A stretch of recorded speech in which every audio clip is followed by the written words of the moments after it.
watch. Now, speaking of football, there's another type of football, and it's professional football, okay? Yeah, buddy. Professional football field. BJ Raji gone for the season. Darnell Dockett gone for the season. Wes Welker got another concussion tonight. Might be done for the career. Sam Bradford scared the shit out of everybody in St. Louis. Got a sprained kneecap. Wes Welker's helmet already looks like Gazoo. It's going to be looking like a fucking gobstopper because he got another fucking concussion with that super bubbly fucking helmet. It's not helping him. No. He might be done. Yeah, you missed that where I said that, but okay. Did you slip Welker in there? Damn, man, bad as shit, shorty. I know, son. Month off and you still not slipping. Nope. Damn. Because we're talking about football. Where do you want to start with this shit? I mean, they've got to do something about the preseason. No, I think you leave it at 4 games. The preseason has to be there. Leave it at 4 games. In my opinion, okay, so if you got rid of the preseason, made it 2 less games, tacked on 2 games to the season, this would be think about it, this game tonight, this third preseason game would be your number 1 game of the season. I think you'd be seeing more of your starters getting hurt. I don't even propose. I just say just let them stay in camp and only have like 3 preseason games.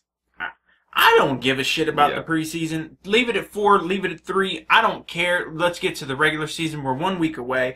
Johnny Manziel is Johnny Manziel. You don't have a polarizing figure like him in the NFL. I think the last one who came close was probably like a Michael Irvin. Right. I think Richard Sherman is there. Yeah. Unfortunately, I think Manziel gets the press he does for 2 reasons. He's a quarterback and he's white. Those are 2 horrible reasons.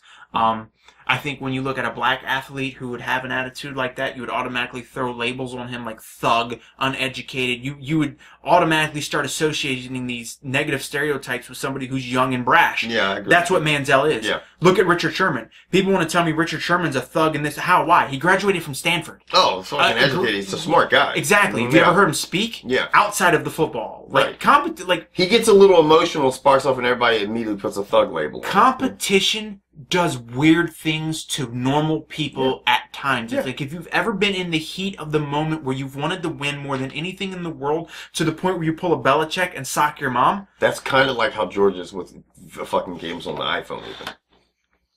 Possibly. A little. Don't like losing. Right. Not my thing. Don't do things to lose. Has temper tantrum. So that's what's going on with Johnny Manziel. Right. He flips the bird, gets fined $12K. Graham dunks the football twice, gets fined $30.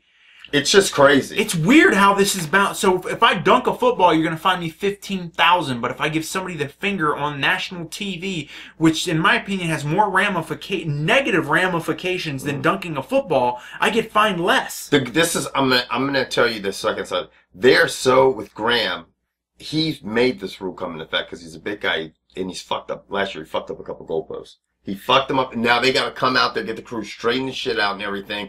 And now this year, they've taken the goalposts up higher for another 5 feet.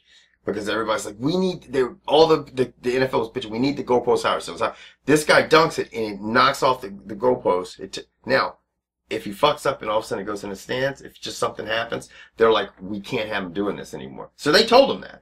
And that's why. I mean, I still agree it's too hefty of a fine. But they're like, you know what? You're doing it in preseason. We're going to let you know how serious you are. And Sean Payton flipped out on him. So, you know what? Do it. Go ahead. Do it in preseason when you don't think it matters, but it does. It's $30,000 out of your pocket. Do you think that motherfucker's going to do it? It's getting stupid, man. I mean, the NFL guys, there's something. With the 5 yards, you can't touch the receiver or even look his way. I'm going to tell you I'm going to tell all of y'all, like I told Kevin, if this bullshit that's going on in the preseason on the defense of the ball continues during the regular season, I will be an ESPN baby because I'm not watching this shit. It is borderline unwatchable to know that if a receiver gets touched after 5 yards, they are throwing the flag, no problem. And you know what? I'm a huge Peyton Manning fan, but I tell you what, the NFL gets their favorites. Peyton is one of their favorites. We know that. And they have their other favorites. I mean, the guy up in New England. Yeah, Tom Brady. And Aaron Rodgers. Him, Peterson. Adrian. They have their favorites.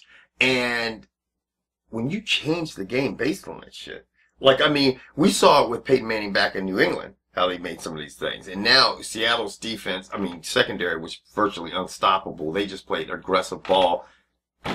It's changing the face of the fucking game. Yeah, it's making it pretty bad. But here's the other thing I don't understand. If this is going to be the way it's going to be, you know who this hurts the most? these cornerbacks getting these ridiculous contracts. Oh. Because you're not going to get them anymore. Because it doesn't matter. I don't give a damn who you put on the field. You're not going to be able to cover anyone if you can't put your hands on them. No, and this is the best thing. I'm going to tell you guys what right now. I mean, we all have a draft, and it's going to be. If you have a chance to get Jimmy Graham, you take him, because now. You got to remember, you've got tight ends that are coming out. Tight ends like Gonzalez, Jimmy Graham, Gronk, that are already hard to cover, right? And now you can't touch them after 5 yards. You can't touch them. Now, you could check that big guy and slow him down if you're a linebacker. Inside of 5 yards. Inside of 5 yards. But now you can't even touch them. They're always touching those big guys when they get past 5 yards because they're so fucking big. They got to slow them down. So now if you got the ball on the 8-yard line, he's going to go 3. He's at the 3. You can't touch him anymore. He's like once he gets past 5 yards, he's like a 260-pound receiver. Right. And you can't touch him. And he's tall. I mean, Jimmy Graham could seriously. He's going to put up. Remember, I told you this, retarded numbers this year. He's going to break records as a tight end. You saw Drew Brees came back tonight. He just lit up the Colts. So what we're getting at is the NFL is upon us. It is. And about 2 weeks, you'll see our first NFL video. One of us might look like this. George will be in a sling. And I'll be slinging it. We'll, so it's left to right. Just how it rolls, son. Yeah. now.